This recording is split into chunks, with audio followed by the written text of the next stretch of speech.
Olá pessoal, eu sou o professor Luiz Santos, estou aqui para comentar a prova do TRT da 2ª Região na matéria Direito Constitucional, realizada aí no último domingo. Vocês estão aí atentos, né? Alguns já estão bastante ansiosos para saber aí quais são os comentários das questões, se cabe recurso, se não cabe, enfim. E o meu objetivo aqui é esclarecer, evidentemente, as alternativas de onde foram extraídas aí pelos examinadores. Portanto, fiquem atentos aí, nós vamos começar pela parte de Direito Constitucional.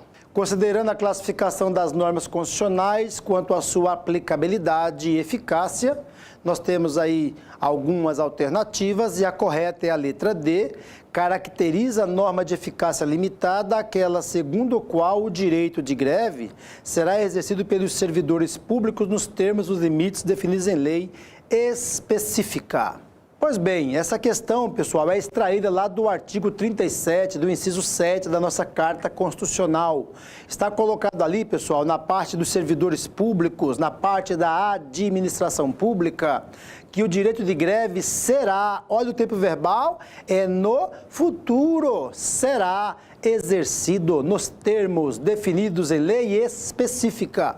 Portanto, sempre que o verbo está no futuro e aparecem as expressões como nos termos da lei, de acordo com a lei, né, conforme a lei dispuser, estamos diante de uma norma de eficácia limitada. Aquela que, muito embora possui aplicabilidade, mas é uma aplicabilidade imediata. Portanto, está corretíssima aí a letra D de dado.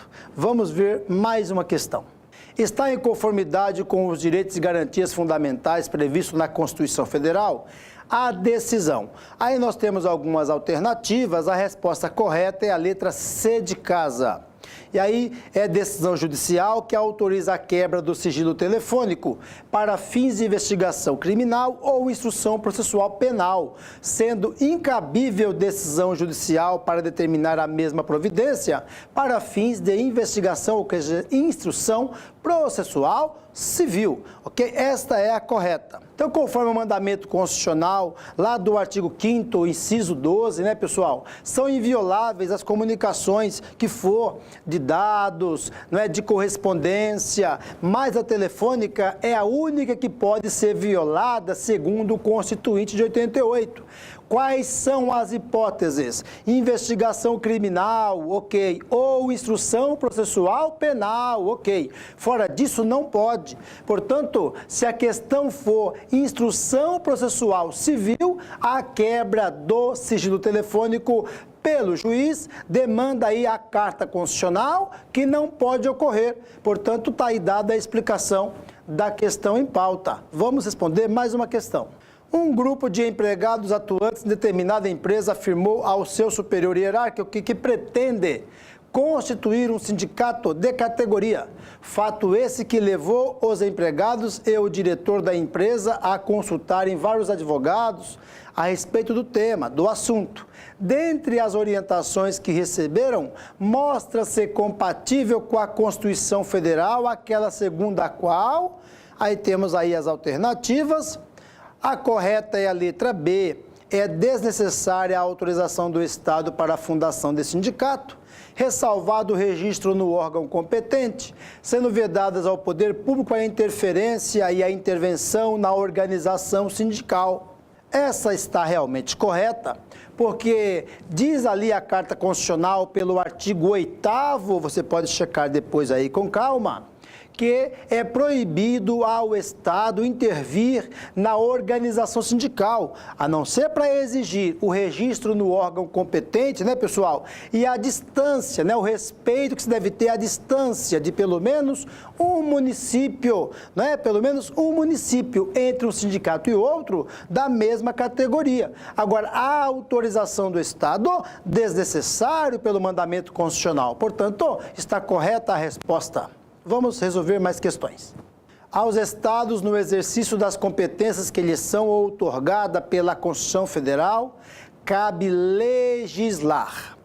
E aí nós temos aí algumas alternativas. A correta é a letra E, que diz concorrentemente com a União, sobre procedimentos em matéria processual, devendo a União, no entanto, limitar-se a limitar-se a estabelecer normas gerais nesse tema, nesse assunto. Portanto, é correto aí a letra E. Devemos examinar, pessoal, o artigo 24 do texto constitucional e seus respectivos parágrafos, porque está previsto no artigo 24, nos seus parágrafos, que cabe à União, não é, no âmbito da legislação concorrente, se ater, evidentemente, às questões de interesse geral. Portanto, não pode a União atacar a parte regional, que compete aos estados, nem a parte local, que compete aos municípios. Portanto, na competência concorrente, deve a União se ater a cuidar de normas de interesse geral, tudo conforme o artigo 24 e os parágrafos do texto constitucional. Observe também os incisos, porque estamos tratando aqui de competência concorrente, que no primeiro momento exclui só o município, mas mantém o DF, os estados e a própria União nos procedimentos, portanto, ok? É isso aí. Vamos ver mais uma questão. Órgão do Poder Judiciário Federal contratou a empresa de prestação de serviços de limpeza sem prévia licitação. Olha aí o problema, hein, pessoal? Sem prévia licitação, exigida em lei, motivo pelo qual o Tribunal de Contas da União, o TCU, ao tomar conhecimento do fato, fixou prazo para que o órgão adotasse as providências necessárias ao exato cumprimento da lei. Decorrido o prazo sem que tivesse sido tomado qualquer medida pelo órgão público, o TCU, Tribunal de Contas da União, informou esse fato ao Congresso Nacional, que sustou a execução do contrato celebrado irregularmente. Nessa situação, não se adequa à Constituição Federal? Aí nós temos aí algumas alternativas. A resposta já é a letra A. A contratação sem observância das normas de licitação, embora caiba ao Tribunal de Contas fixar prazo para que o órgão do Poder Judiciário adote providências necessárias ao exato cumprimento da lei. Vejam, pessoal, não se adequa, portanto, essa afirmativa A. Portanto, o Tribunal de Contas mantém relacionamento com o Congresso Nacional e não com o órgão do Poder Judiciário. Não tem, portanto, competência para determinar ao órgão do Poder Judiciário que tenha que tomar ou não tomar alguma medida. Haja vista que existe aí o princípio da independência e harmonia dos poderes. Portanto, pessoal, o Tribunal de Contas é órgão independente que age auxiliando o poder legislativo, conforme reza lá os artigos 70 até 75 do texto constitucional a verificar, ok? Mais questões. Determinada empresa pública federal que recebe recursos financeiros para pagamento de despesas de pessoal foi condenado em processo administrativo instaurado por órgão federal de fiscalização das relações de trabalho ao pagamento de multa por não ter cumprido norma de proteção à saúde do trabalhador. A empresa pública propôs ação judicial perante a Justiça Federal para anular essa penalidade, não tendo obtido sucesso. Na sequência, um de seus empregados ajuizou a ação indenizatória perante a Justiça do Trabalho, pleiteando a condenação da empresa ao ressarcimento dos danos morais e patrimoniais por ele sofrido em razão do descumprimento da norma de proteção à saúde do trabalhador, tendo o pedido sido julgado procedente para o fim de condená-la ao pagamento da indenização fixada em valor superior ao subsídio dos ministros do Supremo Tribunal Federal. Mostra-se incompatível com a Constituição. A resposta é a letra A.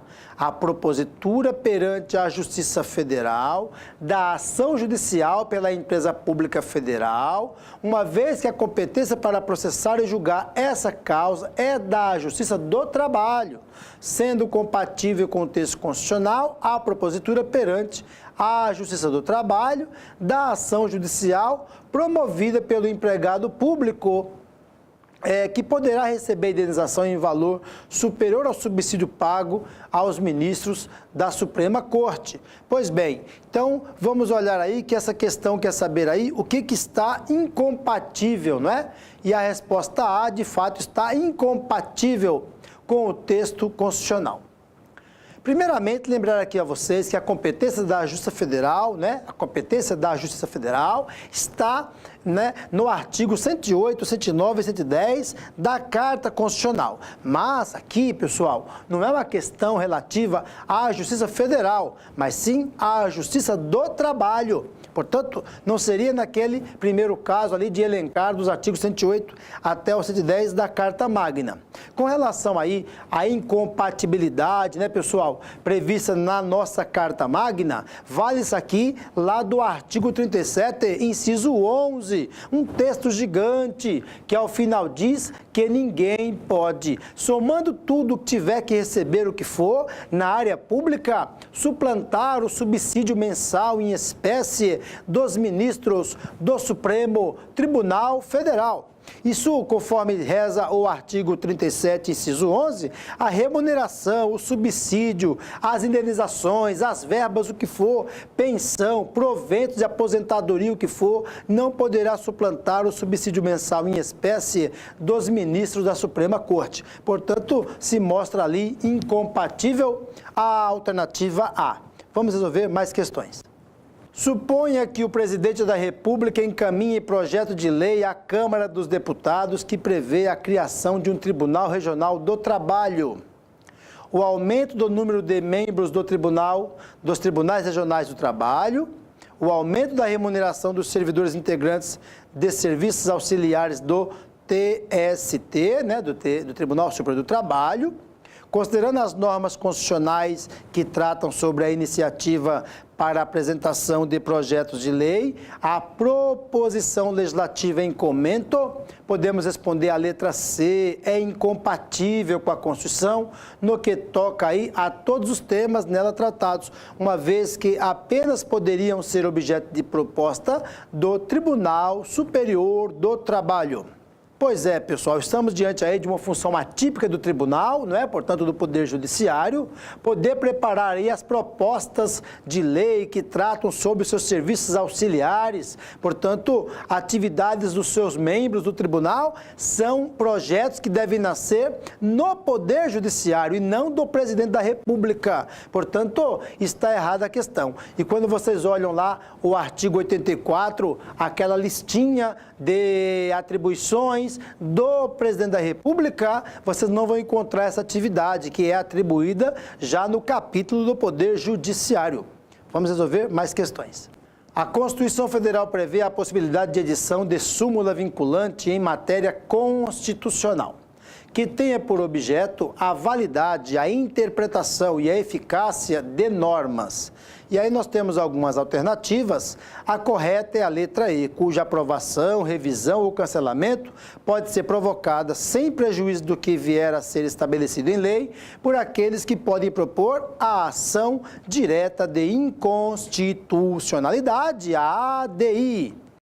Pois é, aqueles mesmos que podem propor a ação direta de inconstitucionalidade para decidir, né, pessoal, lá no STF, se uma questão é constitucional ou se não é constitucional, está lá no artigo 103, inciso de 1 a 9, a listinha. São os mesmos que podem também aí propor, né, pessoal, a questão que envolve aí a fixação de súmula vinculante. Portanto, letra E é a resposta. Pois é, espero que tenha sido proveitoso para vocês todos que estão aí examinando as questões, vendo aí as justificativas das respostas. Procure aí na sua Constituição, né, pessoal, nos seus apontamentos. Procure saber aí, olhar tudo que eu falei, os artigos que eu citei e vá justificando aí cada resposta, porque é muito importante saber se acertou porque acertou, se errou porque errou e quais as alternativas que estão, evidentemente, em perfeita consonância com o texto constitucional e quando também não está em consonância, ok? É isso aí, boa sorte.